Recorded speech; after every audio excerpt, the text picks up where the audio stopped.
Facing the parking lot, I thought fondly of my beloved old car. Robert, you really are. As I turned toward the voice, Sophia looked at me with a calm expression. My name is Robert, and I'm 26 years old. I joined my current company as a skilled employee with prior work experience 2 years ago. The company is a small programming firm. As a software engineer, my days are spent in front of a computer. Most of my colleagues are also intensely focused on their computers. For someone like me who's not great at communicating, it's the perfect workplace. Today, everyone on the floor is quietly getting their work done. Robert. Except for this one colleague. Hey, I need to talk to you.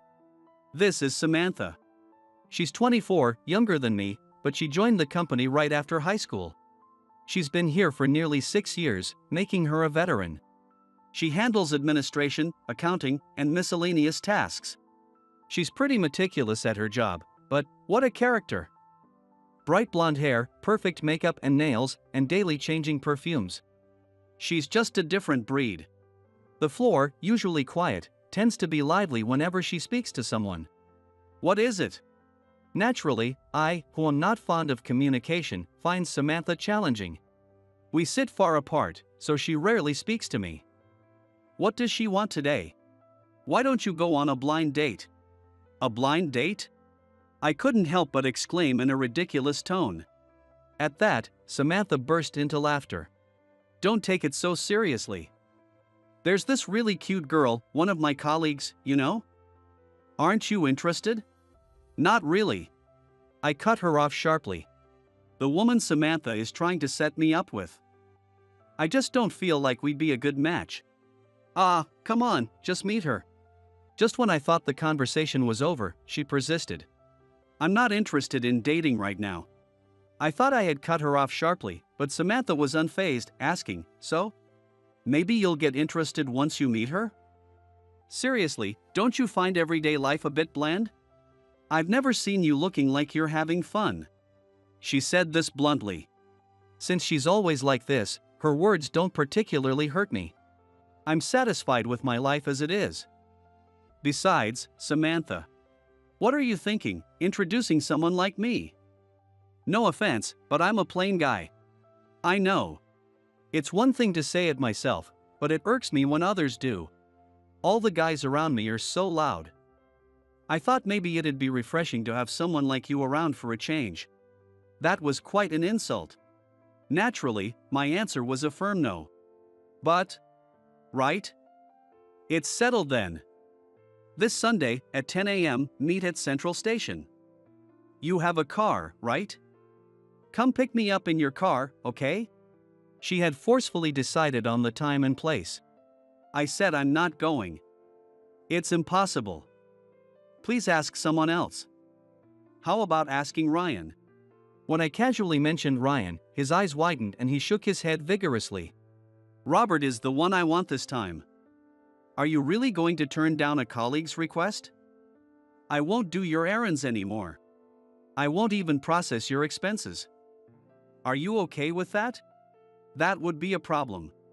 Well, but... Just as I was about to complain further, our manager, Brandon, shouted in anger.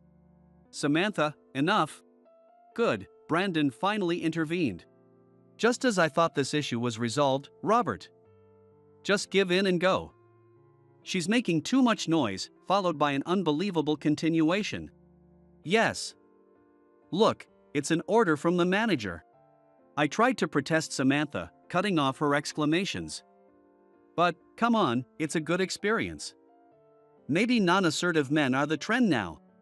But as an American man.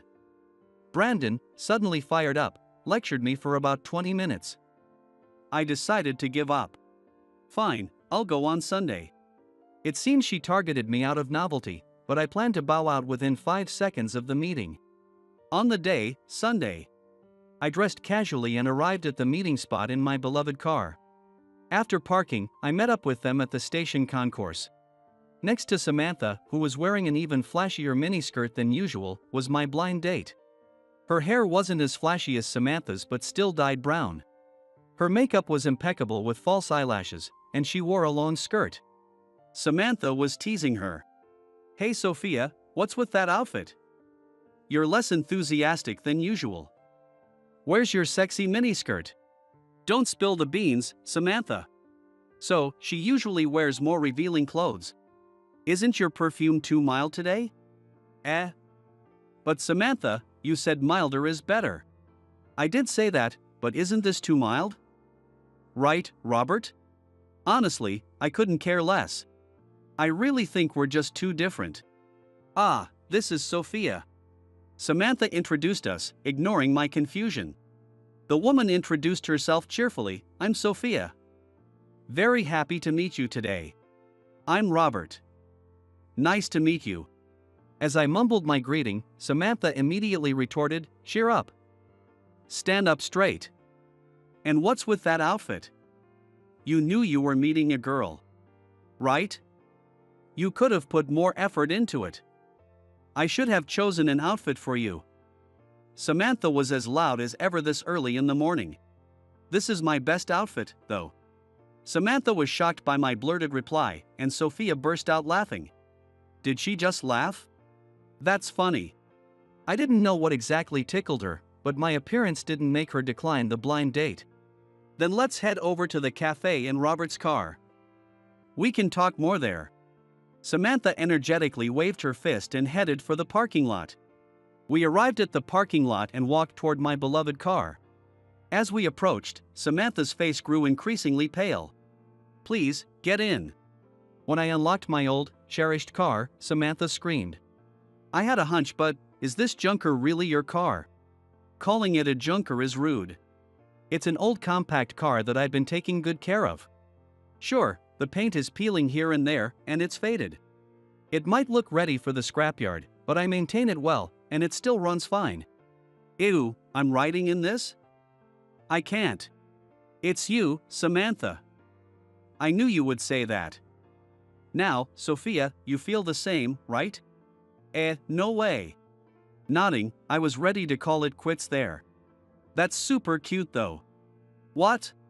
Samantha and I froze. Wow. It's a two-door. So cute. It looks adorable with its compact shape and faded color. Can I ride in it? Sure. Overwhelmed by the enthusiasm, I agreed. Sophia happily climbed into the car. She buckled up and sat up straight. Hey, Samantha, what's going on here? What do you mean? Well, normally someone would politely refuse after seeing this car, right? It's fine, Sophia seems to like it. But I have no plan. Just as I was about to say more, Samantha's phone rang. Oh. It's my boyfriend. No way, he's free to meet now. Lucky. I had a bad feeling. Okay. I don't want to ride in this car. You two have fun. Just as I expected. Give me a break. I can't do this without you, Samantha. I'm not good at talking. As I protested, Samantha seemed preoccupied with thoughts of her boyfriend. It's okay, it's okay. Sophia will do the talking. Okay, Robert? Smirking, she leaned in close. Make sure you get her. With that, Samantha vanished into the station concourse at the speed of light. Where's Samantha? When Sophia realized it was just going to be only me, she looked a bit uneasy. She's got a date with her boyfriend, so it's just us two now. Awkward, right? I'll just take you home today. I hinted at disbanding, but Sophia responded, oh, that's great for Samantha, she's been looking lonely lately. Oh, can I go to the restroom? I'll be back in 5 minutes. Though she could have taken the train home. Without saying a word, I nodded, watching her walk away. When Sophia returned, she seemed like a different person. Sorry. I touched up my makeup. If I had shown up in front of Samantha like this, she would have teased me. The makeup Sophia wore was more natural, almost like she was barefaced. Recently, my makeup has been too heavy. Oh, how is it? Weird. Her slightly embarrassed expression was unexpectedly cute. It's fine, either way, but... Sophia flinched slightly. You don't have to force yourself. Then Sophia blushed slightly and said, since we've just met, oh, but please feel free to point out anything odd about me. Oh. That was quite rude of Samantha, wasn't it? I'm sorry. She didn't mean any harm. Ah, indeed, she did tear into my car quite a bit. She's notoriously blunt at work too. But it's okay. She may speak harshly, but at heart, she's a good person. I know that. She's also meticulous at her job, and she even makes coffee daily, keeping each employee's preferences in mind. Saying this, Sophia looked as if she herself had been praised. Are you sure this is okay? Suddenly just the two of us. It's fine. Let's go. So the blind date continued. I'm not good at making conversation, and surely, if the silence in the car drags on, she will tire of a plain guy like me. I tried to steel myself, but then. Do you want some chewing gum? Water? I brought a variety of things. Do you prefer sweet or salty snacks? What do you like to do on your days off, Robert? Her words bombarded me like an unstoppable deluge. There was hardly a moment of silence. And there I was, unable to respond well. Gradually, I began to sink into self-loathing. This is fun. Hearing that, I blurted out, I'm not looking to date anyone right now. Without any context, I suddenly blurted out my true feelings. I was slightly irritated that Sophia called our quiet car ride fun. I wasn't providing any entertainment. There's no way it could actually be fun. We should end this farce quickly. It's a waste of both my time and Sophia's. At a red light, I glanced at Sophia's face, and she responded with a smile. That's okay. Her smile seemed a bit clouded. Don't be so serious. Oh, are you tired from driving? Should we take a break somewhere? The tense atmosphere lightened slightly. In the end, my statement only seemed to make her more considerate. Feeling unbearable, I suggested going to a movie. Sophia's eyes sparkled. A movie date. Yay! I want to buy caramel popcorn. I had only suggested it because it meant 2 hours without needing to talk. Yet, she was excited. I sank deeper into self-disgust. Wow! What's that? Where? Did that come up before? That line was funny, wasn't it? That was naive of me. People who love to talk will talk anywhere. Seemingly aware of disturbing other people, she whispered in my ear in a hushed voice. It was ticklish. Suddenly, I realized. Wait, is she taller than me? Sophia's face was above my line of sight. Oh, maybe it's just her good posture. I've always been a bit slouched. I had noticed her good posture even in the car. As I was momentarily captivated by her posture, she offered me some popcorn. I hadn't really wanted any. Reflecting back, she had offered drinks and chewing gum while driving, too. I felt a warm feeling inside. It reminded me of how my grandmother used to show her care. After the movie, the question arose, where to next? I shouldn't be swept away by Sophia's cheerful disposition. I needed to be clear. Sorry, continuing this is a waste of time. I really don't want to date anyone, and we're just too different in personality and everything. I'll drive you home, let's call it a day. Sophia looked surprised and a bit resigned. Understood, but there's just one place I'd like to stop by before we head back, is that okay? So, I drove the car, since it seemed to be on our way home. Here. The destination was a spacious park with a view of the ocean. Famous for its annual fireworks festival, it was actually a place I was quite familiar with. Sophia suggested we walk a little, so we got out of the car. Unusually, Sophia was silent. It felt a bit awkward. This bench. It was just an ordinary bench in the park. This is where you helped me, she said. Surprised, I stared at Sophia. You're the type who can't leave someone in trouble alone, aren't you? I remembered several instances where this was true. Lost, feeling sick. When I spot someone like that in the bustling crowd, I can't just ignore them. Indeed, that's my nature. My beloved grandparents were the same. One day during the fireworks festival, I came here with friends. I wasn't used to the sandals I was wearing and they hurt so much. It became painful to walk, and I went looking for a convenience store. I told my friends to go ahead without me. But there was no store around. And when I couldn't walk anymore, I sat down here on this bench and huddled up, then you offered me a bandage. I remembered. Suddenly, a memory of a woman holding her foot and looking down came to my mind. Wait, that was you, Sophia? You looked so different. I didn't recognize you at all. Sophia smiled faintly. I had dyed my hair black and styled it up, so the vibe was totally different. I see, that explained the drastic change in her appearance. As I nodded in understanding, Sophia continued. I was so moved, but I couldn't ask for your contact info, and I never thought we'd meet again. But there was a drinking party of your company last month, right? As she mentioned it, I recalled. A mandatory social gathering that everyone had to attend. That day, Samantha called me. It sucked, so we're having our own little party, she said. I was nearby, so I joined early, and there you were. Robert, I was so surprised. I asked Samantha to introduce you. I wasn't just filler then.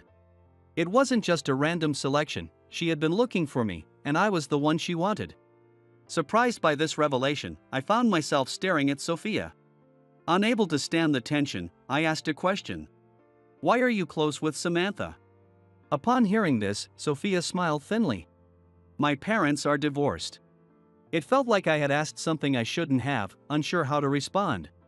My parents were always busy too, we hardly talked, I tried to reply. Sophia smiled faintly again. Before they divorced, it was really tough. I went off the rails then. That's when I met Samantha. Just hanging out and having fun without thinking about anything. I thought if I lost Samantha and the others, I'd have nowhere else to go. So I really put effort into my makeup and clothes. I see. Searching for a place to belong, was Samantha that place? Couldn't there have been somewhere else? My grandmother died around the time of my parents' divorce. I used to be sent to stay with my grandmother whenever my parents fought. With both my parents divorcing and my grandmother gone, I ran away from everything. That's why I'm really grateful to Samantha. If it weren't for them at that time, who knows what would have happened. Oh, but I'm thinking of moving on from the makeup soon.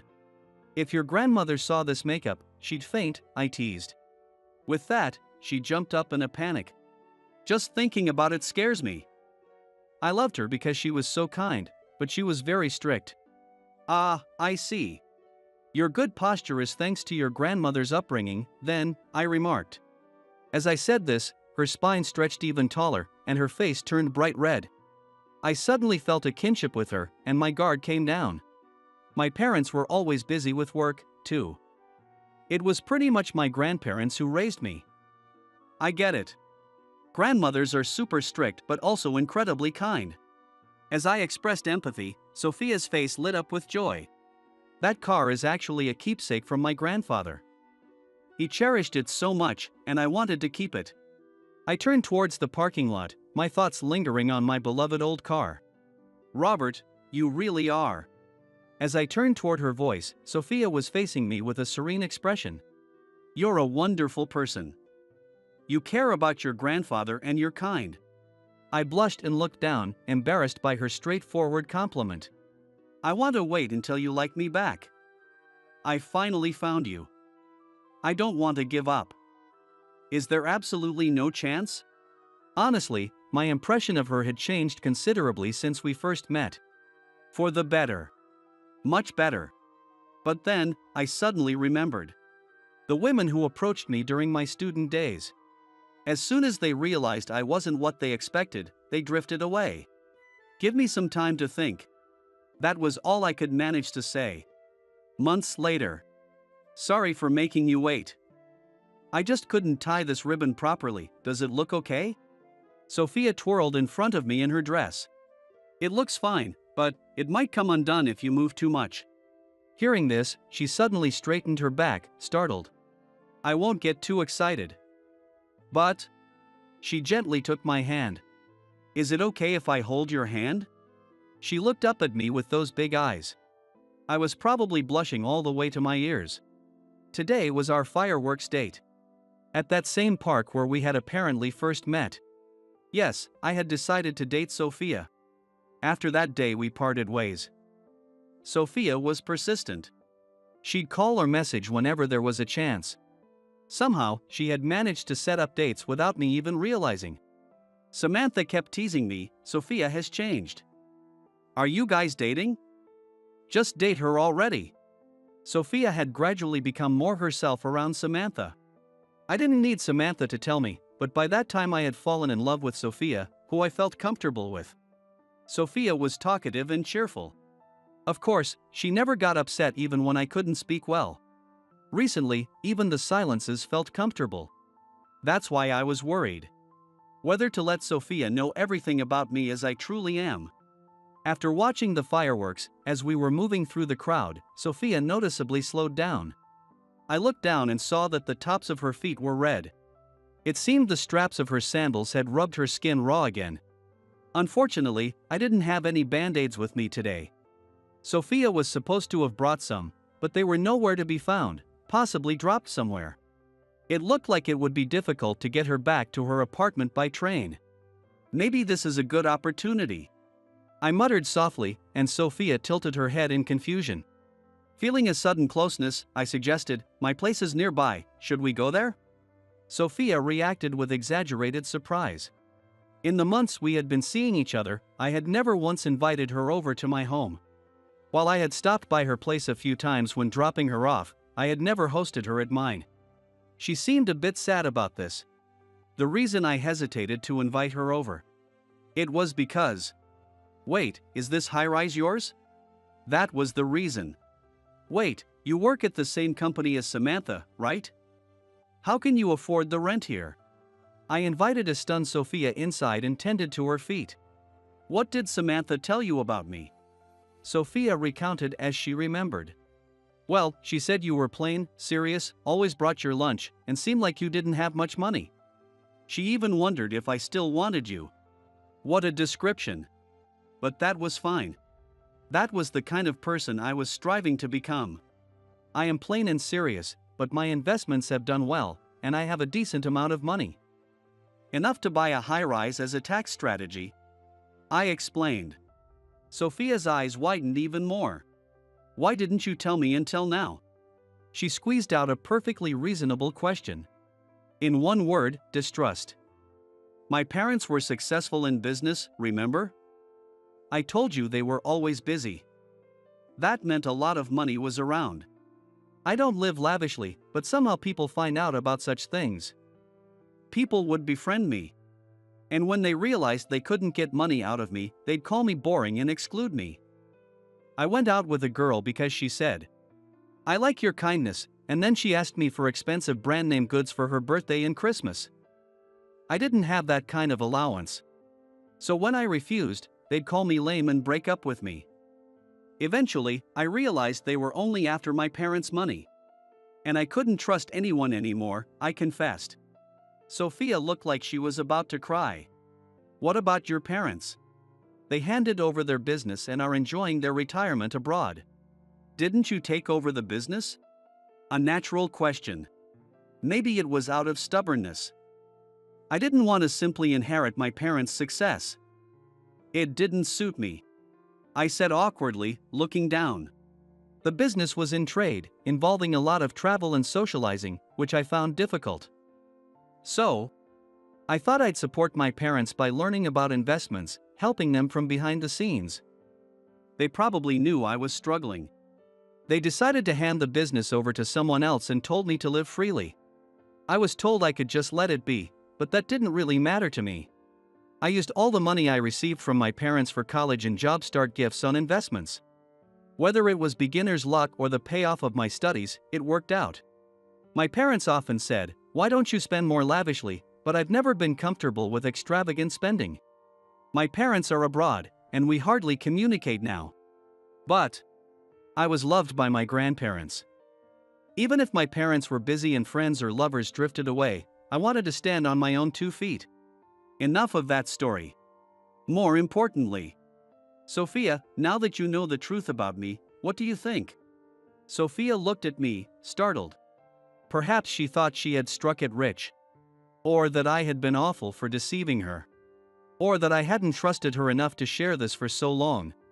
However, Sophia surprised me with a response I hadn't anticipated. "I'm not a match for you." A question mark appeared in my mind. I decided to ask her directly. "What do you mean?" Tears began to fall from Sophia's eyes. "I'm not a match for you. You come from such a respectable family. You've experienced loneliness yet didn't lash out and drop out. You went to university. You even learned investing to support your parents and stood on your own without frivolously using their money." I felt like crying too. There had been times when I thought about spending my parents' money freely. Everyone around me expected that of me. But it was my beloved grandparents who stopped me.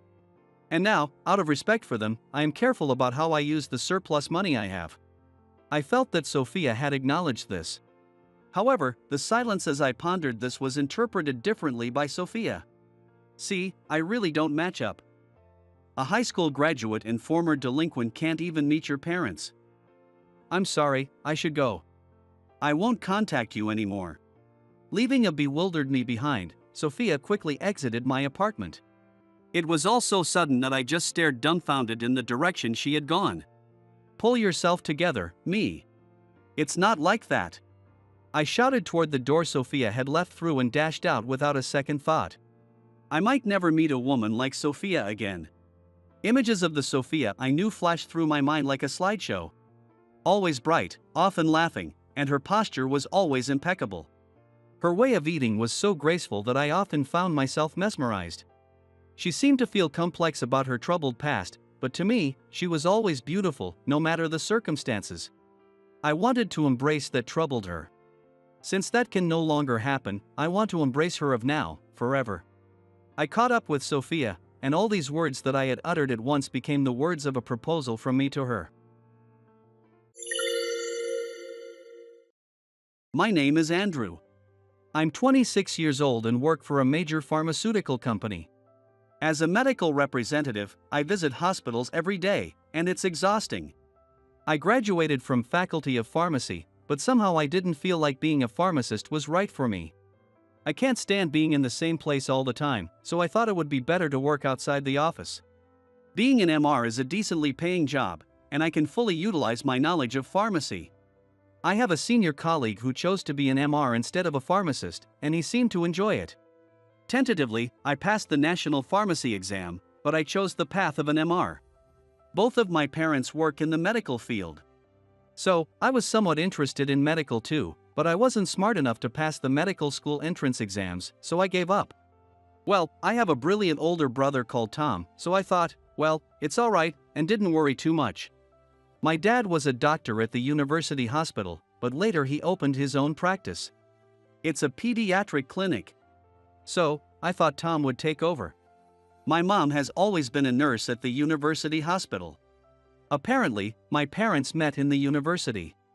My dad graduated from the medical school, and my mom from the nursing school. They got along in the same club.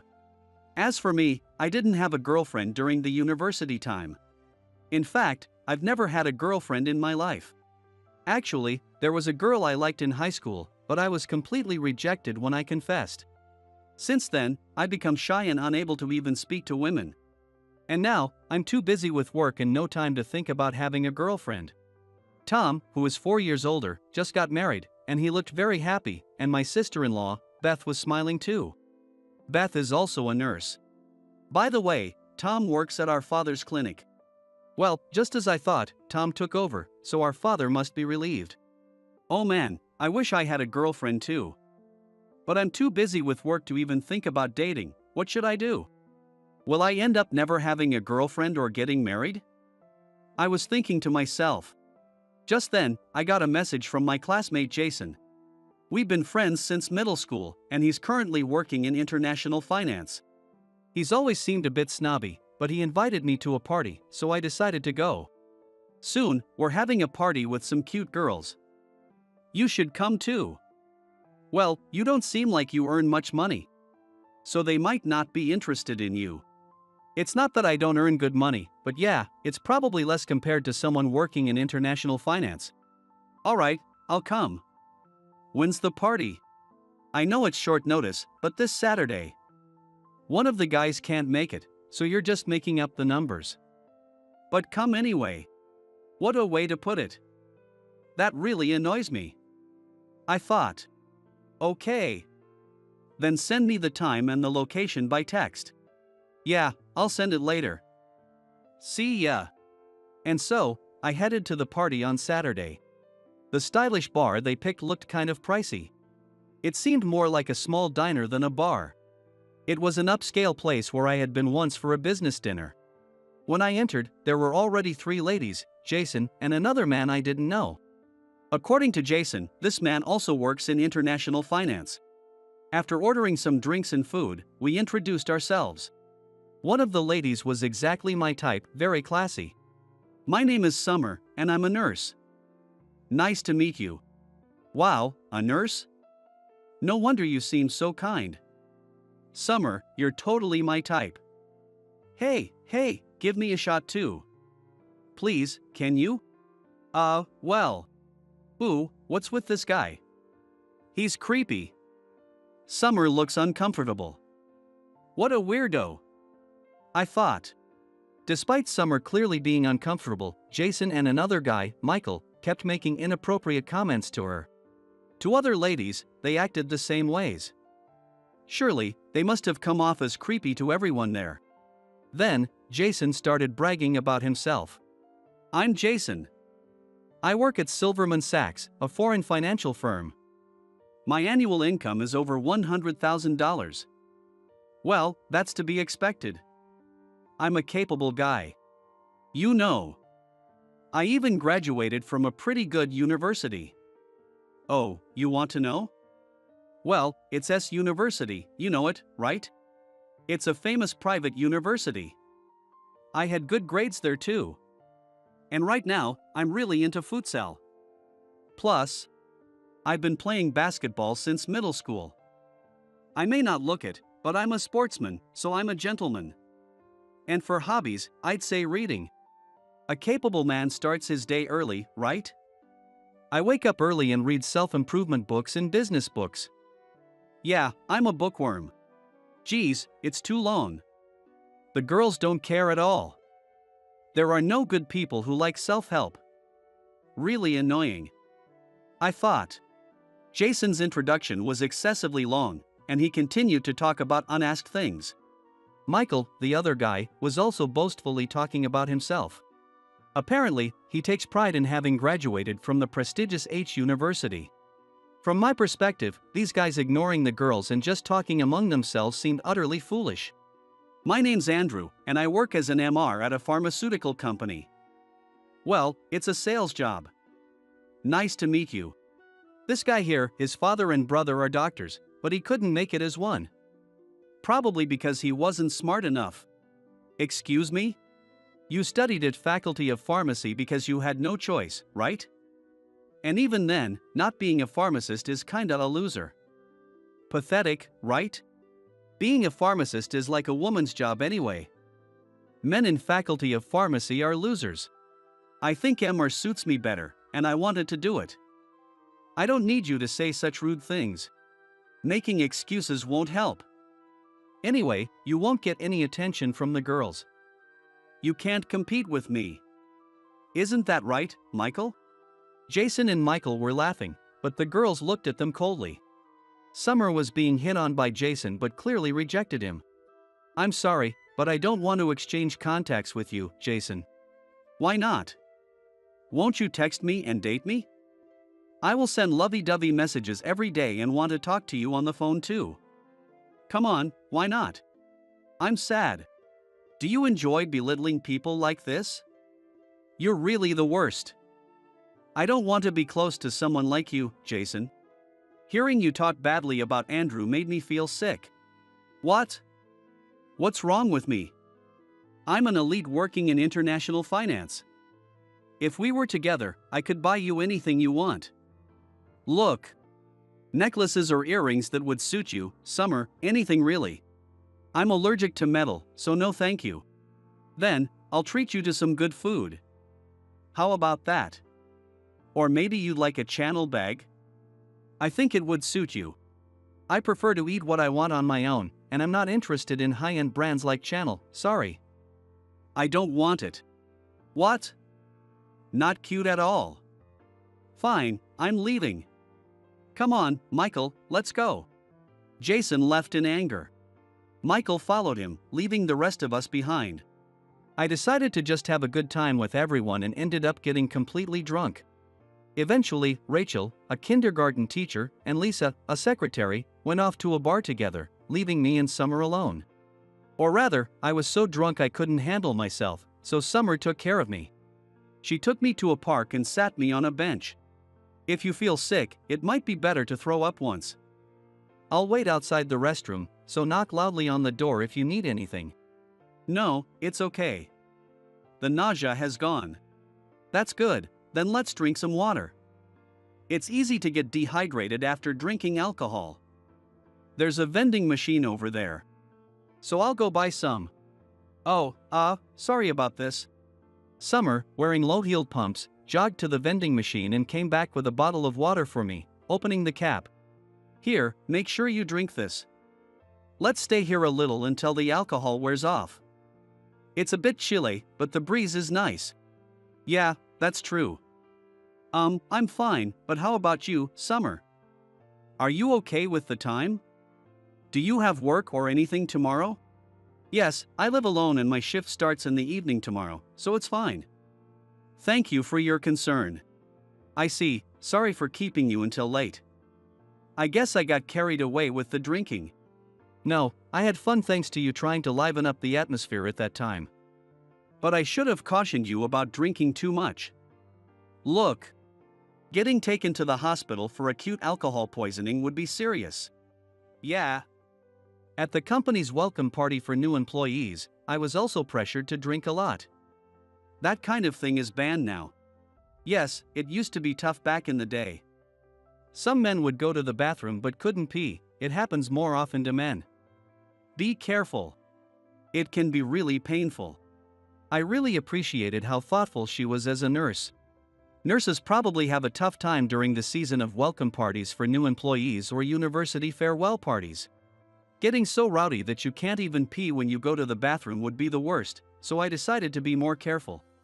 If only that, it's fine, but it would be even worse if I fell and hit my head. I have to be careful of over-drinking. From now on, I need to make sure I don't get too carried away. After that, I started meeting Summer occasionally. Since she helped me out at that time, I wanted to treat her to a meal, and we've been on several dates since then. Summer always enjoys her food so much, so it's my pleasure to invite her out. I really enjoyed our date today. That restaurant was fantastic, with the ocean view and all, it was really refreshing. How did you find such a place? Yeah, Summer, you said you liked the ocean, so I looked it up online. It was featured in a blog post, and I thought it looked great, so I booked it. Hey! How about we go on a date to the aquarium next time? You like animals, right? Yes, I love beluga whales and penguins. Let's go next time. I haven't been to an aquarium in ages. I've been a bit busy. Then the next date, we will go to the aquarium. Looking forward to it. We were already in a relationship after confessing to each other. But it wasn't serious yet, just a casual boyfriend-girlfriend thing. Thinking about Summer, I started to find myself wanting to be with her forever. How happy would I be if Summer were not just my girlfriend, but my wife? I even thought about sending a bragging email back to Tom, who occasionally sends me one about his blissful married life. Tom isn't a bad guy, but his love for his wife really shows. I think his wife is lucky to be so loved, and I'm jealous of the elaborate meals she cooks for him every day. Oh, I also want to get married and be even happier and happier. Our parents think I've always been single and probably won't ever get married. But I also want a normal life with a family of my own. I wanted my parents and brother to be relieved. 3 months later, Summer's birthday came. The season was already summer. Born in the summer, hence her name is Summer. When we met at the party in April, it was a bit chilly, but now it's summer, so it's really muggy. Today, I went out to meet Summer at the Alamo Cube for our date. Summer was wearing a floral dress with white pumps. For now, we were heading to a 3-star restaurant. And I told Summer that I wanted us to move on to a serious relationship.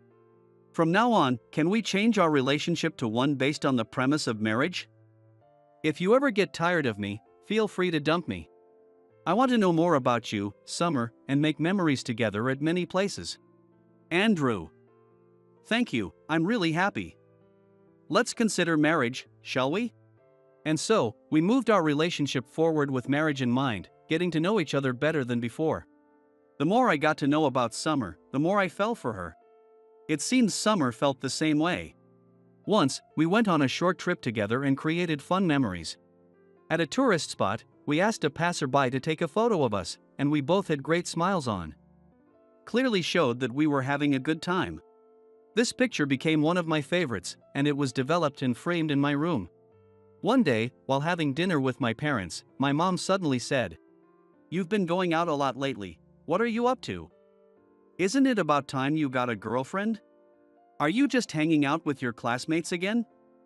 Seriously. Tom already got married. That's right, you're at a good age to have a girlfriend.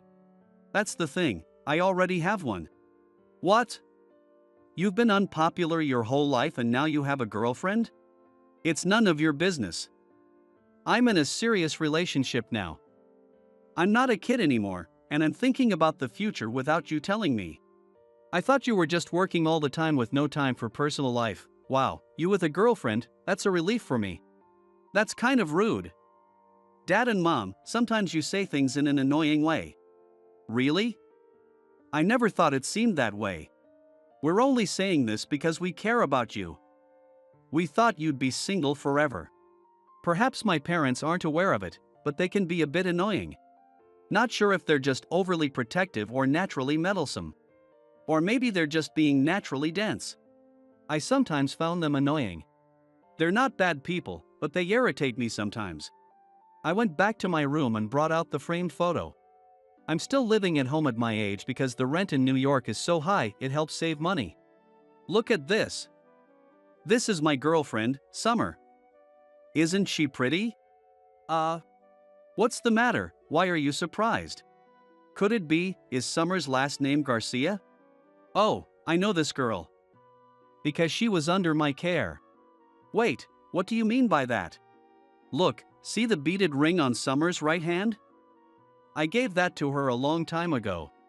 Ah, she always wears that ring. I asked her why once, and she said it was from someone important to her from the past. Wait, Mom. You gave it to her? Yes, she was ill. She spent a long time in the pediatric ward of the university hospital. What? Summer was sick? Yes, she was hospitalized with leukemia. She must be in remission now. Leukemia is considered treatable these days, unlike before. Right, I remember you were into bead crafts back then. So that's when you gave it to her. Yes, she loved crafts but became too weak to do them because of her illness, so I took up making accessories and gave her that ring as a charm. That was it, huh? What a revelation. It's good to see her looking so healthy now. I'm glad she's better. Mom was in tears. I had no idea about this, and I thought the ring Summer always wore on her right hand was just from a friend or someone. Summer looks very healthy now, and she's working as a nurse. So, it seems her illness is better now. Actually, Summer said she went into the medical path because she was saved by someone in her past. Turns out, it was you, Mom. Oh my, she remembered me to that extent. Such a small girl back then, and now she's grown up so wonderfully. Summer is now working hard every day as a nurse. I'm glad I have met her. She's really amazing. I met her at a party where she took care of me when I was drunk. There's no one as kind as her. Maybe she didn't want me to worry about her past illness, or maybe she thought I would break up with her if she told me. Silly. I would never do that. Summer. Thank you for being well. Andrew, you really did find a wonderful girlfriend. As parents, we're relieved. And your charm worked, didn't it? It's good that you learned those crafts. Yes, I'm so glad I learned them. I'm so happy she's kept it all this time. Before we knew it, we were all crying. Especially Mom, her face a mess with tears, using up a ton of tissues. Even my face was a mess with tears and snot. Perhaps Summer was indeed being considerate by not speaking about her past. But even knowing she was sick, I never thought about breaking up. On the contrary, seeing her overcome a serious illness and work hard as a nurse, I respected and loved her even more. Surely, kind Summer didn't speak up because she thought it might trouble me. But I'm afraid that her illness might recur, so I want to hear from Summer about her current health condition. One day, I called Summer to the park where she had taken care of me. Summer came to the park at night in casual clothes. What's going on? What's this important discussion about? Well, I need to hear it from you, Summer. So, that. Wait. Are you trying to break up? No, I want to be with you, Andrew. Did I do something wrong? Just sit down and calm down. Here's a can of coffee. Hey, that ring, you wear it all the time except at work, right? Yes, as a nurse, I can't wear nails or jewelry, so I wear it all the time except when I'm working. It stays in my bag then. I see. So, what about this ring? Well, my mom gave it to you. Remember and the nurse. Oh. Anne? Yeah, you know her. That makes sense because she was the nurse at the hospital where you were hospitalized for leukemia. Remember? At T University Hospital? Yes. Summer fell silent. Perhaps she thought I'd be upset knowing she was sick. Summer was looking down, so I couldn't read her facial expression. She clutched the can of coffee tightly, not moving at all. I'm not angry, and I actually admire you, Summer, for overcoming your illness. But for the future, just in case, I want to know about your health or any troubles you might be having. After all, I'm going to be your husband. Wait, does that mean, like, marriage? I'm sorry the proposal came out this way. But I want to be with you forever, Summer, and I want you to stay healthy. As a husband, it's important to be aware of my wife's health condition, right? I'd be in trouble if something happened. I'm fine right now. I can live almost like anyone else, so don't worry. If anything bothers me, I'll definitely tell you. Really? So, you're not having any troubles now and you're healthy? Ah, Summer. I'm really glad I met you. My mom praised you for being such a hard worker. Dad also said he's sure you're a wonderful lady. You should come over to our house sometime soon. Okay, I'll visit then. Let's work hard to be a good married couple. Though it was an unusual way to propose, I managed to convey my love to Summer. First, I went to Summer's parents' house to introduce myself. Her parents were very calm and seemed very sincere. My parents were serious about their work too, but they were quite laid back in their private lives, something I wish they would learn from. It was clear that Summer was dearly loved as she grew up. I inferred this from the way her parents spoke. After that, I took Summer to my parents' house. She seemed a bit nervous, standing frozen in front of the house. Andrew, your father is a doctor, right? Wow, such a respectable house. I wonder if someone from a common background like me could be accepted here. Don't worry about that, let's go inside. Okay. We arrived at my parents' house on a Sunday afternoon after our date. When I opened the door, my parents came to greet us. It was perfect timing since neither of them was working that day. Thank you for having us. Oh, Summer, you've grown up so much. Come in, come in. When I heard you were Andrew's girlfriend, I was quite surprised. Come on in, come in. Thank you very much. It's great to see you so healthy. I'd been worried about you ever since then, wondering how you were doing while I worked. Thank you for your concern. Since then, my illness has improved, and I can live a normal life now. I work just like anyone else. Because you took such good care of me, I wanted to become a nurse too and went to nursing school. That's wonderful to hear. I'm really glad, Mom. It's the best feeling to see a patient doing well. Yes, I'm glad you're doing well, Summer. And you still treasure that ring, even though it was such a clumsy piece, you even wear it today. Oh no, it's beautifully made. I was so happy when you made it for me when I was too sick to do crafts myself. I've treasured it ever since. It's practically a part of me now. I wear it all the time except when I'm working. I'm glad to hear that, it was worth making it. Surely, it's thanks to this charm that I got so much better and could fulfill my dream of becoming a nurse. I am truly grateful. Thank you, my future mother-in-law. Oh dear, don't be so formal. Just call me Mom. Then, Mom it is. I always wanted a daughter like you in the house. Eh? That's news to me. Were you thinking about a third child? Yes, but after having your brother and you, and developed infertility issues. That's why we gave up on having a third. I never knew that. I didn't know that Mom wanted a third child or that she had fertility issues. I suppose she cried only in front of Dad. Infertility means the inability to sustain a pregnancy. Though Mom had Tom and me, it seems she thought it was just a fluke. Infertility is not the same as being unable to conceive. It means you can get pregnant but can't sustain the pregnancy. And it doesn't necessarily start with the first child. Summer explained this to me. She is a nurse specializing in obstetrics. Mom, you've been through so much too. If it's okay with you, please treat me as your daughter-in-law and ask me for anything. What a good girl. Ah, Summer becoming Andrew's wife, it's like a miracle. Andrew, you better cherish her more, or you'll be cursed. That's right, such an admirable person becoming your wife, you need to try even harder. I understand. From now on, let's support each other as a family. If you ever have any troubles, just say it. And if Andrew turns out to be a deadbeat, feel free to scold him. Since both of you work, make sure you share the housework, Andrew. Andrew is kind, so I'm sure it'll be fine. And with that, we got married. Somehow Jason heard that I had gotten married and was incredibly upset. But whatever he said, I didn't care because I'm very happy now. It seems that after that, Jason was rejected by the girl he confessed to. Apparently, his cheating was discovered. Thinking what a fool, I couldn't help but smirk.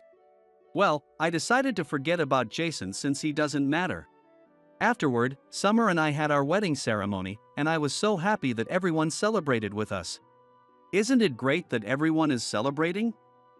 I'm so glad I married you, Summer. Me too, I'm really happy to get married to you. And to be able to reunite and express my gratitude to your mom, who took care of me. I've always treasured the charm ring. It has always been with me, almost like a part of my body, filled with your mother's love. My mom was really happy too. She thinks of you like her own daughter. If you ever have any trouble, tell me. I'm always on your side. Yes, I'm on your side too. I'll always be here for you. We felt truly blessed by everyone at our beautiful wedding ceremony. I thought I had never been as happy in my life as I was then. But even happier events were yet to come. It was a year and a half after we got married. When Summer started experiencing changes in her health, I worried that her illness might be acting up again. But it was something else entirely. Summer was pregnant. And then, she gave birth to our baby. I'm so happy, it feels like a dream to meet such a cute baby. I've finally become the mom I always wanted to be. Yeah, you are a mom and I'm a dad. Let's do our best in raising our child together. Yes, I'll do my best to be a good mom. And don't work too hard, okay? Yeah, I know. Summer went back to her parents' house for a while, but her mom and my mom visited several times. Summer also received help from her parents, which must have been helpful. My mom also checked on her from time to time. Mom maintained a good distance with Summer, making sure not to be too intrusive. I felt blessed to be loved by both my mother-in-law and father-in-law. I really think I married into a good family.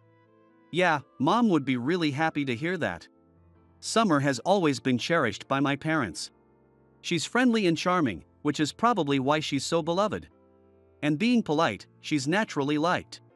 As time went on, I grew older. Summer and I are now middle-aged. Our daughter Samantha is now a university student. She is studying nursing at university. It seems she decided to become a nurse as well, inspired by her mother and grandmother who are nurses. I worked hard for my daughter. I didn't know what career she would want in the future, and I wanted to save enough for her tuition. Even if my boss ridiculed me or my colleagues tried to hold me back, I never gave up. My efforts were recognized, and I got promoted and received a managerial position. Now my salary is quite good, and I can provide well for my family. While we were never poor, having a family made me realize the need to push harder. I am proud to have a family. Surrounded by a hard-working, intelligent wife and a cheerful, energetic daughter, I am indeed a lucky man. I'm glad I ignored the ridicule from classmates back then and pushed through relentlessly. Summer remains healthy without any recurrence of her illness. Though we have aged, we both continue to work hard and lead fulfilling lives. I am proud of Summer, who loves working as a nurse. She is hardworking and diligent, and I aspire to emulate her as we spend the rest of our lives together. You shouldn't bother going to a matchmaking party you're not excited about. Especially when it's just to make up the numbers. I knew that, but somehow I ended up attending that day. It felt like fate played a prank on me with the meeting that awaited. I'm Alex, 28 years old. I have a bit of an unusual job. Even though I have an unusual job, it's not that I'm bad with people or that I dislike them. I have a fair number of friends, and girlfriends are always around. It seems I'm less attached than others. I've never had a long-term relationship. Probably, there's something wrong with me. I usually don't think too deeply about it, just shrug it off with an "oh well" again. Because of this, I'm often teased by female friends as being cold. That day, I was a bit irritated as work wasn't going as planned. My work clothes were dirtier than usual, a sign that my frustration was out of the ordinary.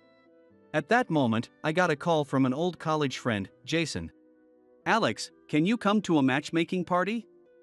Someone who was supposed to come got sick, and we're short on people." Jason said it in his usual light tone. He has been known as a matchmaking party pro since our college days. He's got a wide network and is guaranteed to organize a successful event. Since college, he has been responsible for many marriages through his parties. With my hands dirty, I turned my phone on speaker, sat down on the workbench, and lit a cigarette. This is sudden as always. It looks like I don't even have time to change.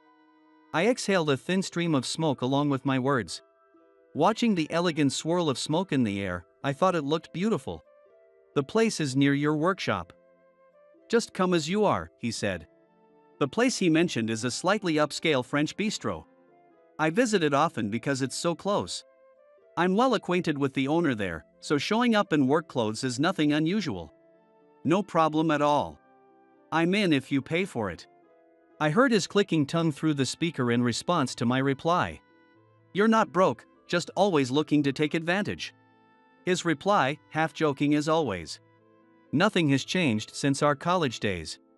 He indicated that the matchmaking party would start in 15 minutes. I told him I'd be a bit late and hung up. To shift my mood, I snuffed out my cigarette in an empty beer can and re-evaluated the day's work on my workbench. Not satisfied with anything. With a swing of my fist, I violently crushed the day's work. After confirming it had lost its original form, I sighed deeply. Another day wasted. My profession, a sculptor. That's my title. The crushed piece was now just a lump of clay. Not a slump. I reassured myself as I left the studio. The matchmaking party would be a nice change of pace. I was fed up with myself, wishing, somewhere in the depths of my heart, that it were so. I wondered if I should at least change my clothes, even if it was just to make up the numbers. But I decided to head to the restaurant where the party was to be held in my work clothes. Jason mentioned that he had gathered mostly secretaries for the event. I was curious to see how they'd react to my attire. When I arrived, everyone was already there, and Jason informed me they had just finished toasting. The other male attendees were in suits, fresh from work. Some even wore lawyer badges. Apparently, he had gathered a well-paid crowd today. "Sorry, I'm late." I briefly apologized and took a seat in an empty seat. From behind the open kitchen counter, the chef who owned this restaurant saw me and lightly raised his hand to greet me. I nodded back subtly. "This is my college friend, Alex. He's also 28, same as me." Jason introduced me to the women attending. That was the first time I saw the attending women, and to say the least, they were impressive. Their makeup and nails were immaculately done. Their slender, pale fingers looked as if they'd never touched a household chore. A tilt of their heads released a soft floral fragrance. All of them were equally beautiful and charming, speaking in high, gentle voices. The woman sitting diagonally across from me was particularly striking. I sipped the beer that had been brought to me as I thought about the fact that such a beautiful woman would also attend a matchmaking party. For a while, I didn't join in on the conversation, focusing instead on quenching my dry throat. During this time, I noticed something. The exceptionally beautiful woman sitting diagonally across was intentionally avoiding looking at me. She was clearly ignoring me. Apparently, she had no interest in a guy in dirty work clothes. To say she was uninterested would be an understatement. It seemed more like she harbored a slight disgust towards me. "Alex, you don't have a girlfriend right now, do you?" Caught off guard, I responded with a dull "Nope." That's when the beautiful woman across finally looked my way. A little too much makeup, but still beautiful. As I recalled, her name was Jessica. "Surprising you've ever had a girlfriend." She suddenly turned her attention to me. Her eyes looked at me almost as if I were a stray dog. "Well, I've had a girlfriend now and then," I replied nonchalantly, facing her overt hostility. Despite the tense atmosphere between Jessica and me, the guy sitting next to her seemed completely unaware. He was engrossed in conversation with the woman sitting in front of him. It appeared that Jessica was displeased with his lack of attention, resulting in her bad mood. In short, it was her taking it out on me. "Look around you. Don't you see how out of place you are?" She smirked in a mocking way. It seemed her comment was directed at the fact that I was sitting here in my work clothes. I wasn't told there was a dress code. You know what common sense tells you? You're coming to a party with us. It's rude. Her voice grew louder. The other members started to notice our quarrel. "Oh wait, Jessica. I asked Alex to come over on short notice. And the reason we're wearing suits is because this is our work attire. Alex is just dressed for work as well." Jason tried to mediate between us, half-jokingly. Still, she didn't stop belittling me. "You know what? Let me be the first to clarify something you all are too kind to say." She said this as she looked around at the other women. It seemed she positioned herself as the queen bee among the group. Everyone avoided eye contact with Jessica. "Why don't you go home, you poor guy?" In a mocking tone, Jessica snapped at me.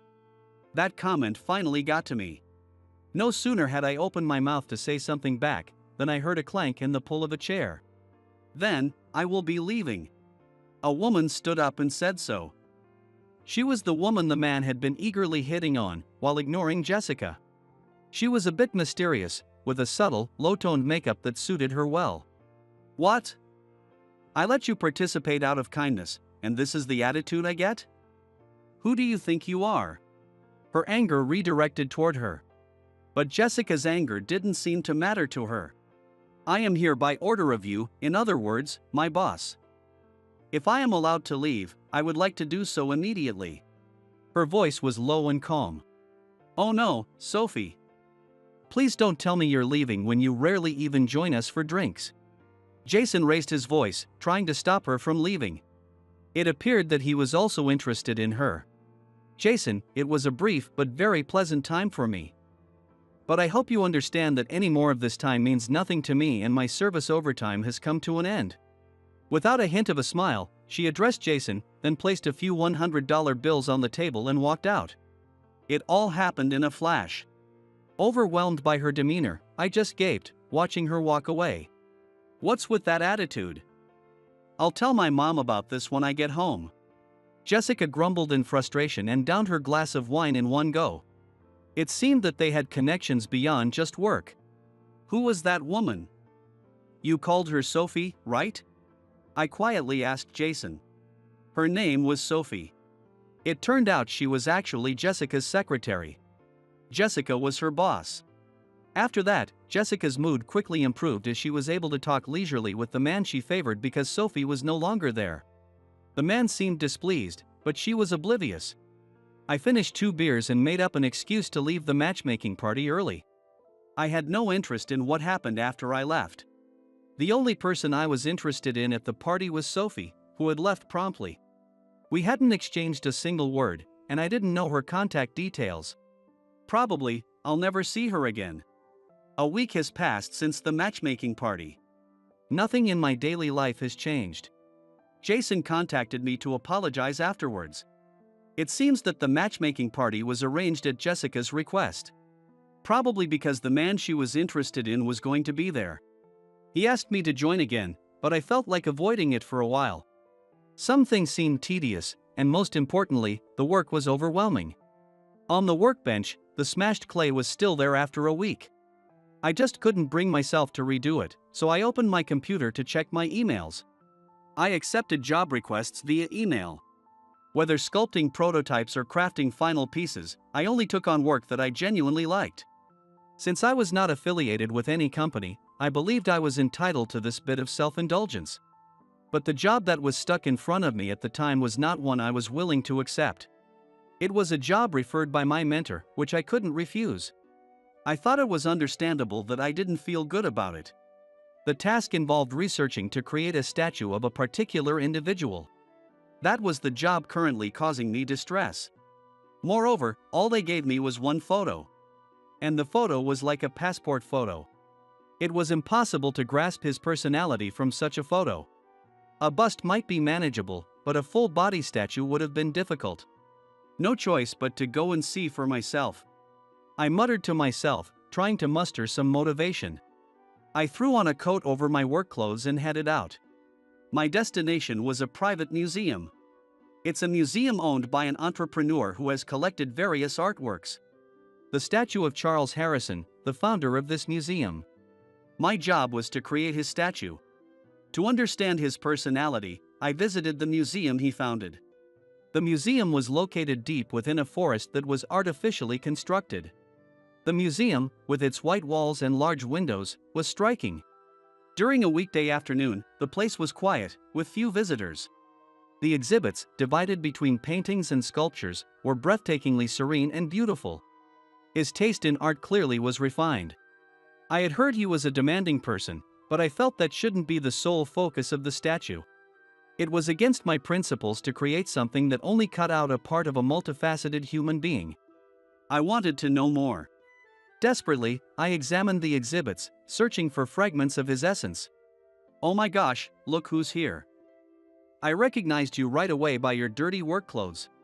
A voice from behind startled me, and I turned around. There stood Jessica, arms crossed, dressed in a suit. I didn't know you had a taste for fine art. Excuse me? This is my workplace. She pointed at a security camera that was monitoring the museum. Apparently, she had seen me on the monitor. I really wished she would just leave me alone. Ah, so this is your workplace? Yes. I'm the deputy director here. Would you like a tour? Surprisingly, she was the deputy director of the museum. A name badge around her neck bore her name and title. No thank you.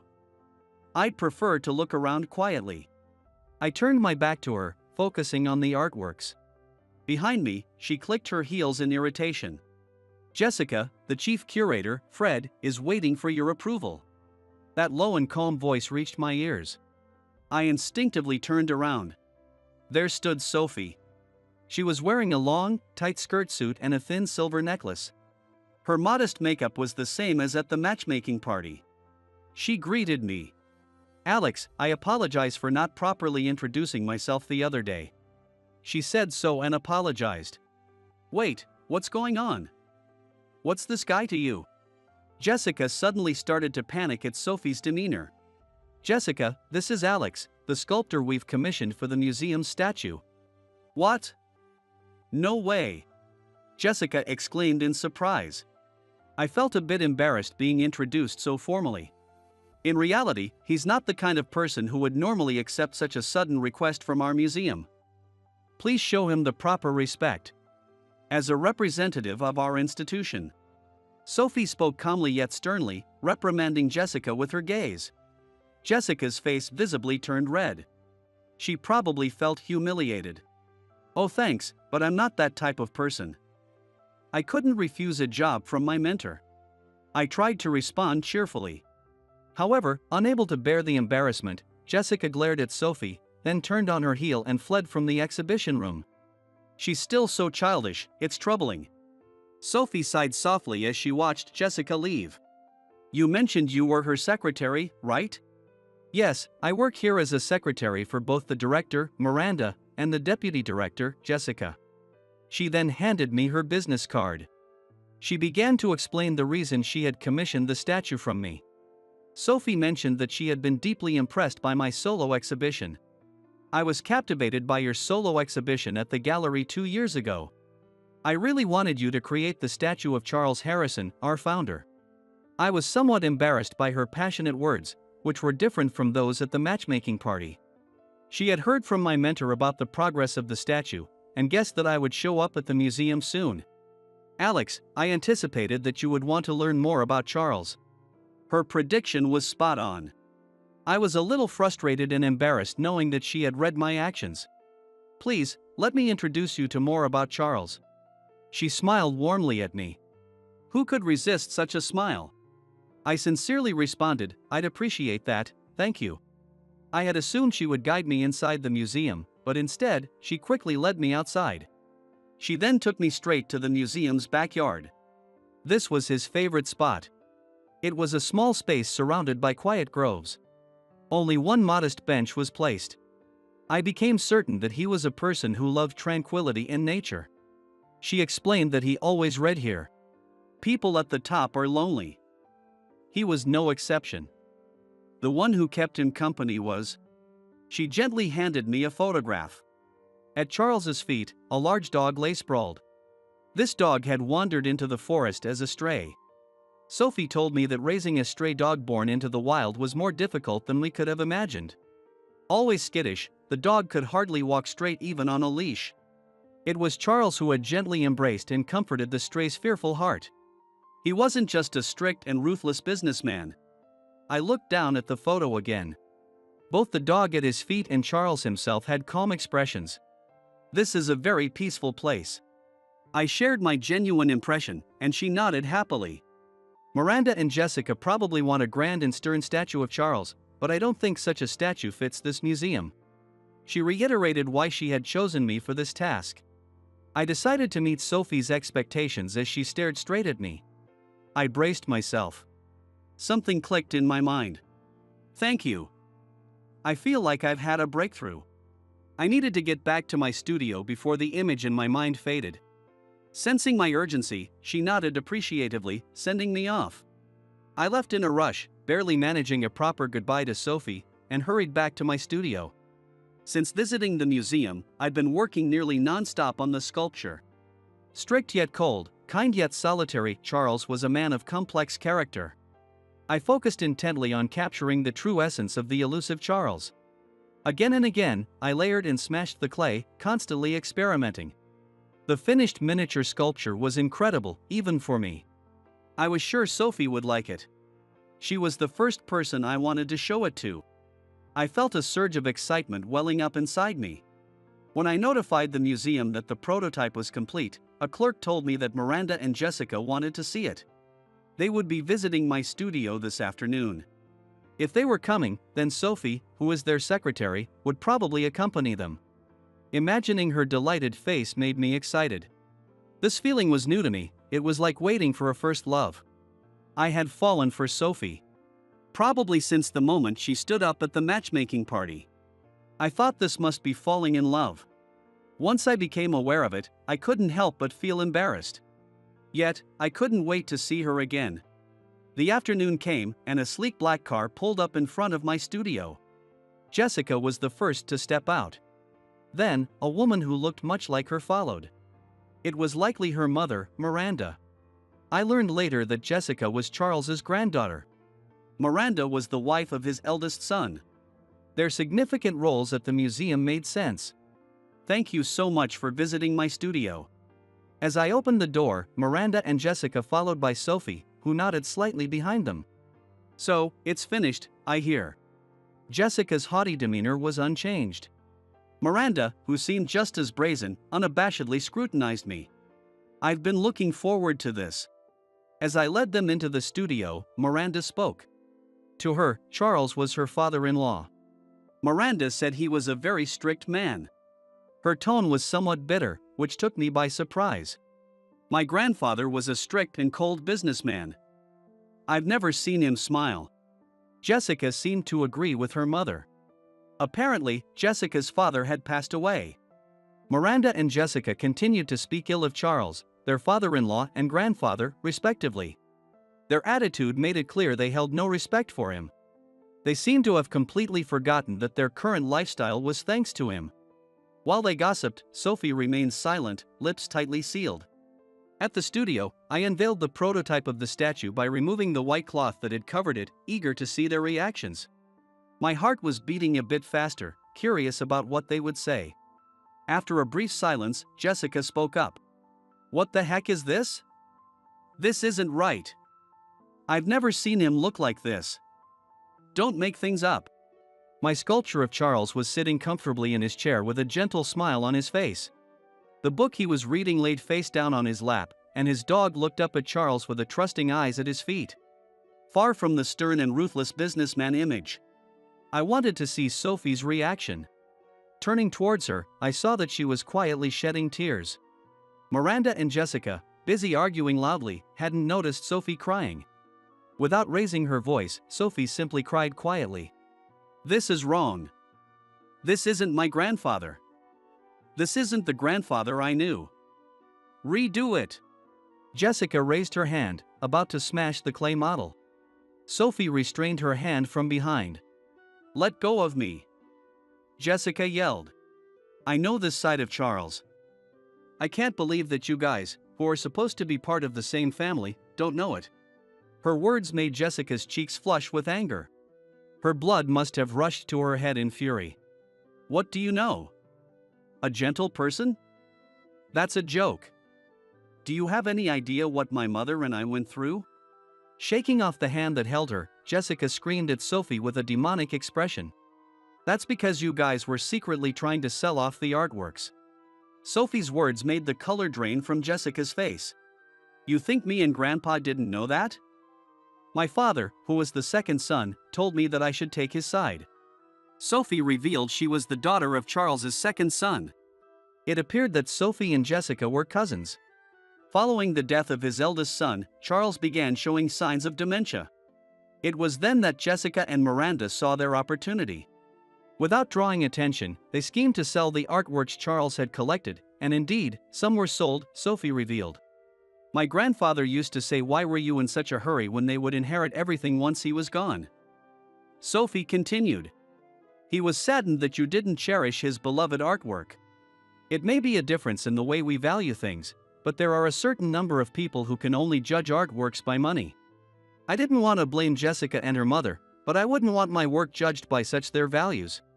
"Can't you see that the reason you didn't get to touch Grandpa's kind side was because of yourself?" Her words caused Jessica to visibly slump. In a small voice, she repeated, "It's not my fault. I'm not to blame.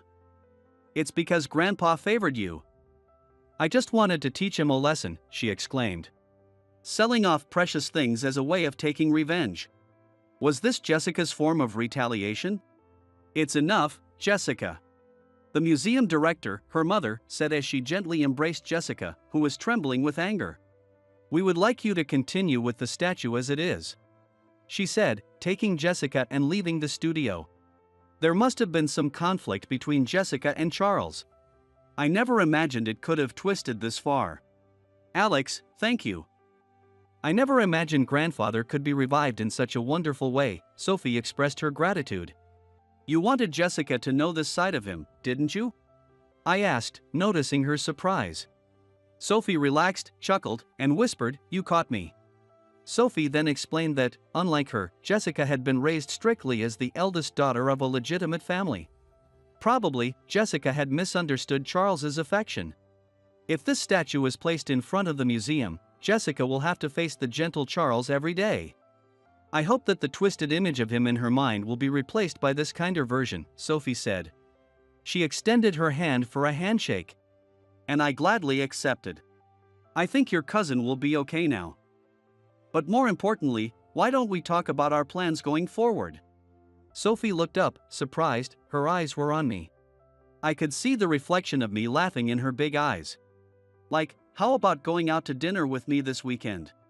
Her eyes widened even more. It was as if she was as startled as a deer in headlight. I wish you would say yes right away. I looked into her eyes and prayed in my heart. You've got some nerve, with your high school dropout status. We won't sign a contract with you. Get out immediately. Forget it. We're not interested either. You'll regret this, you subcontractors. Regret? I was about to retort when Emily gently patted me on the shoulder. Chris, that's enough. Let's leave. What? Yes, leave right now. You high school dropouts don't know your place.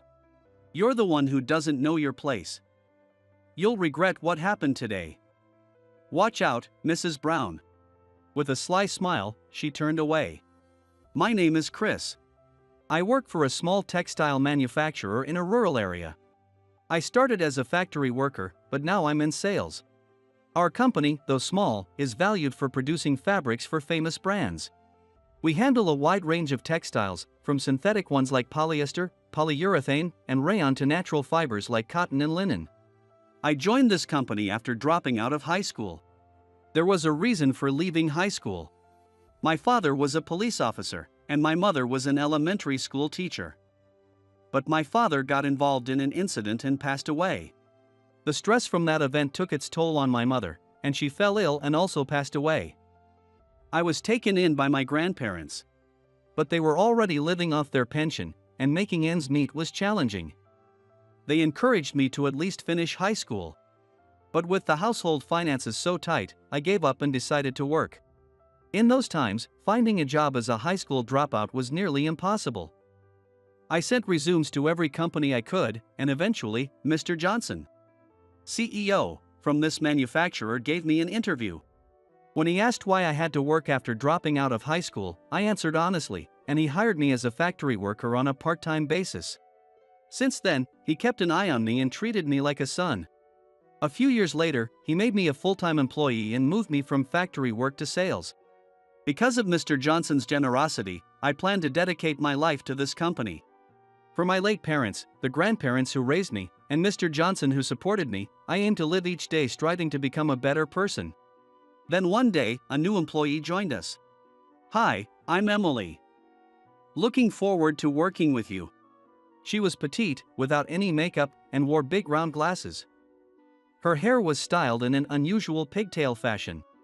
Overall, she gave a quiet impression. Surprisingly, she wanted to work as a factory hand. Most women at our company usually apply for office jobs. Factory work involves handling dangerous machinery, so it was unusual to see a woman seek it out. It became a topic among employees. At first, we wondered if she'd last, but our concerns were unfounded. Emily quickly adapted to machinery operation and learned rapidly. Her performance was well received. Chris, the materials for the upcoming negotiation are ready. I took the materials from Kate in the office and thanked her. But I sighed. The next busyness meeting that I will use these materials is with a major company called Shiny. Shiny is a popular fashion brand for high school and college girls, with stores nationwide and a robust online presence. Their new products are always in high demand, often selling out immediately. Shiny is a dream brand for many girls, known by everyone. A collaboration with a famous designer was also planned, and I had to negotiate and present on that. But I was dreading this negotiation because of who I'd be dealing with. Shiny's CEO, Mrs. Brown, handles the negotiations herself. She's a difficult partner, always looking down on subcontractors and taking a condescending attitude. It's hard to believe someone like her could be a CEO, but rumors say it's a family-run business, and she took over from her retired mother. We've worked together before, but every time she would criticize our company for having high school dropouts, making it hard to progress smoothly. Will it be like last time? Feeling uneasy, I was reading through the documents when Mr. Johnson spoke to me. Chris, Emily will accompany you to the negotiation with Shiny, so be prepared. What? Emily? Why is she coming along? I had other colleagues in the sales department, so why was she chosen specifically? Oh, don't worry. Think of it as a learning opportunity. Mr. Johnson repeated. Since it was a direct order from the boss, Emily, who worked in the factory, would accompany me to the negotiation with Shiny. On the day of the meeting, we met in front of Shiny's headquarters. "Chris," she called out. Though Emily didn't have her usual pigtails today, she still wore her large round glasses and a somewhat dull suit. "Morning, Emily." "Good morning. Looking forward to working with you today." "Yeah, likewise." "You seem troubled. What's wrong?" Had my expression been so obvious that even Emily noticed? "Well, I don't want to speak ill of our client, but Mrs. Brown, today's counterpart, discriminates against people based on their education." "Educational discrimination?" "I've been working since high school, but when Mrs. Brown found out," she said. "A high school dropout is my business partner?" "She always belittles me." "Wait, Chris, you're a high school dropout?" "Yeah, due to family circumstances." Emily looked surprised. "I guess high school dropouts are rare in her generation, too." "That's a coincidence. I'm a high school dropout too." "What?" Now it was my turn to be surprised. My father passed away early, and my mother, who was a homemaker, couldn't find a company which hired her full-time. She worked several part-time jobs to raise us, but her health deteriorated. So, as the eldest daughter, I chose not to go to high school and to work instead. Emily had a younger brother and sister, both currently in high school. Her dream was to send them to college.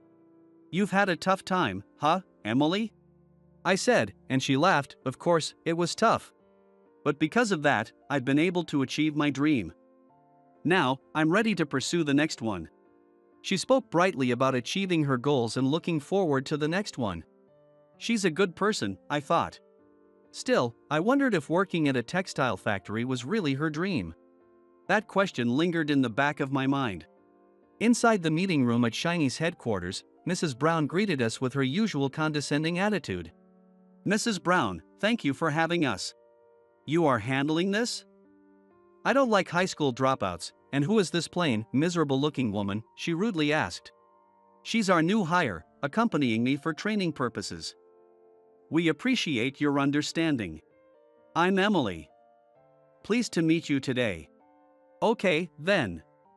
If you want to present, do it quickly so we don't waste time." I swallowed my usual frustrations and took a seat across from her with Emily, pulling out the tablet and documents. Our factory could produce around the same amount as last time. I began presenting to Mrs. Brown, who was busy fiddling with her phone. She only occasionally muttered, or "I see," clearly not paying attention. Suddenly, music began playing from her phone. She didn't even look up and said, "I'm watching a video here. Let me know when you're done." "What?" I said, "Tell me when you're finished." "I'm watching a movie, and it's getting good." "Well, what is she talking about?" "We're here to discuss business," I said. "What? You got a problem?" she glared. "I have nothing but problems with this," I said. "Chris, you high school dropout," she continued, still not looking up from her phone, leaning her cheek on her hand. "You know today's project, right?" Yes. It's a collaboration with E. Monroe, right? You know how much revenue this collaboration could bring, don't you? That's why you're here begging for the job, right?" E. Monroe is a fashion designer who appeared suddenly like a comet a few years ago. Her designs are sophisticated, playful, and eye-catching. Her collections quickly became popular, and all their collaborations with various brands have sold out immediately. Her impact on the fashion industry is widely known. But her identity remains a mystery. "Well, yes, that's why we're here to discuss. I was told to gather candidates from various companies, so I'm just giving you some time, but I'll consider it. Once you're done presenting, you can leave. I'll get back to you if we decide to work together." Despite saying she doesn't want to associate with high school dropouts like us, Mrs. Brown kept watching videos on her phone, and I was bewildered. What does she think business is about? Her attitude had always been dismissive, but this time, she was worse than ever. Before I could figure out what to say, Emily, who had been silent until now, spoke up. "Excuse me. Listen, just hear us out and then decide. That's why we're here." "Huh? Who is this?" I said, "Listen up. We're going to tell you about our product's strengths." Mrs. Brown finally looked up from her phone. You know, someone like you probably doesn't understand, but honestly, the material doesn't matter. Customers will buy anything that looks good. Even low-quality products will be sold if the design is nice. So it doesn't matter which company manufactures it. Are you in the business of selling clothes but don't love them? Little miss, do you know what business is about? Where did you graduate from? I'm a high school dropout. What? I didn't go to high school or college. I'm a high school dropout. Mrs. Brown chuckled. Hey, Chris, you're a high school dropout too, right? Yes, I am. Chris, does your company only hire high school dropouts? You hired this plain, uneducated girl and expect her to talk to someone like me with a degree? I was getting angry as she not only insulted me but also belittled Emily. Yes, she's a high school dropout, but she's no amateur. She's been working hard at our company, learning everything she can about clothes and textiles. I brought her because I knew she could hold her own with someone like you. Despite your degree, it's not about holding your own. I just don't want to talk to high school dropouts anymore. Is being a high school dropout really that bad? Of course. Regardless of the circumstances, not going to high school means you'll never be able to compete with a college graduate like me. Emily, right? You should understand that you can't win against me. We're not even on the same level. If you can't accept that, I'll refuse to work with your company from now on. I was barely containing my anger, clenching my fists, and feeling ready to explode. Emily, you must be about 20, right? What have you been doing all this time as a high school dropout? Didn't you waste all that time? How can someone with just a junior high school education understand anything? The moment I heard those words from Mrs. Brown, something snapped inside me. Enough! I slammed my hand on the table and stood up. She's been working hard to learn. What does being a high school dropout have to do with it?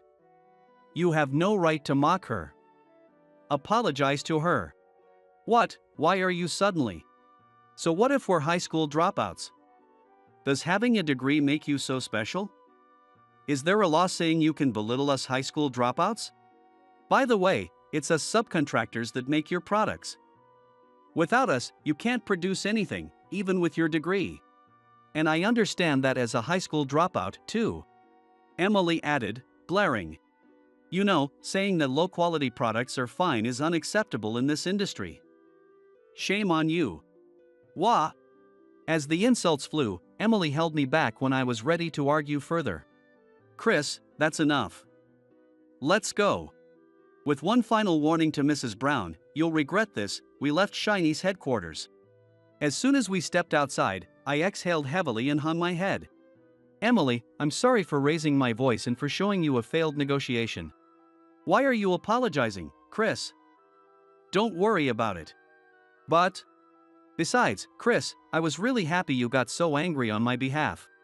No, I just couldn't stand those words because I know how hard you work, Emily.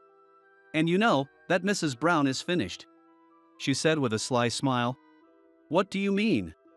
The next day, we received an official notification from Shiny saying they wouldn't proceed with the contract. And I was called to Mr. Johnson's office. Given my confrontation with Mrs. Brown yesterday, it made sense that Shiny decided not to proceed with us. I was prepared to be fired for angering such a major client. But he smiled. Mr. Johnson, I'm so sorry. No, don't worry about it. Besides, that collaboration between Shiny and E. Monroe won't happen. What? Why? And Chris, I heard from Emily. Thanks for protecting her. I appreciate you taking care of our valuable employees. No problem. Our employees are like family. That's what you taught me, Mr. Johnson. Since that day, Emily hadn't been seen around the office. I worried she might have been affected by Mrs. Brown's harsh words or disheartened by my outburst. I really messed up. Without the contract, I was pretty down. But a few days later, Shiny's website posted an apology. The collaboration with E. Monroe has been cancelled due to unforeseen circumstances. When I saw that, I rushed to Mr. Johnson's office. Mr. Johnson. The collaboration between Shiny and E. Monroe. Oh, Chris, perfect timing. Mr. Johnson seemed to be talking to someone. I recognized those pigtails immediately.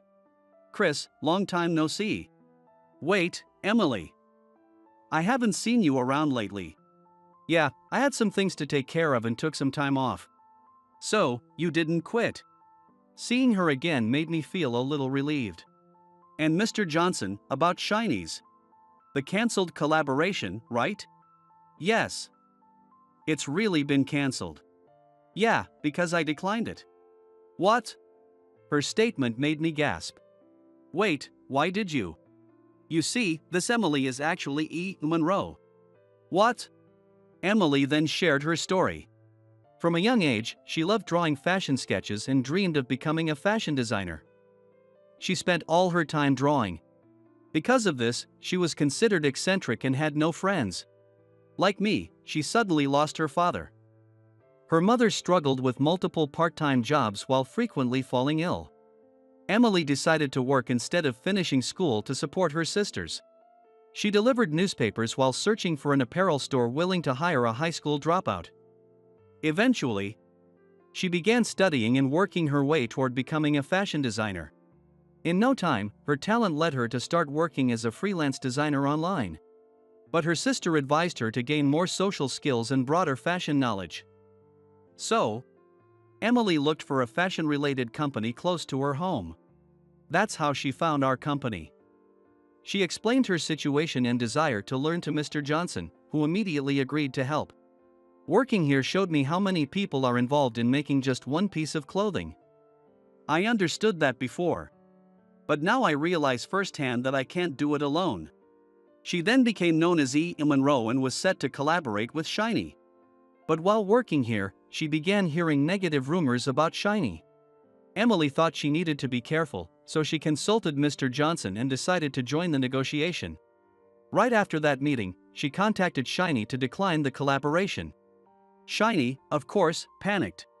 Understandably, they had already announced the collaboration and were in the middle of planning. At the end, even Mrs. Brown's mother, who was supposed to have retired, called me. She continues and are laughing. When Mrs. Brown's mother asked why, Emily said, "Can you ask your daughter for the reason?"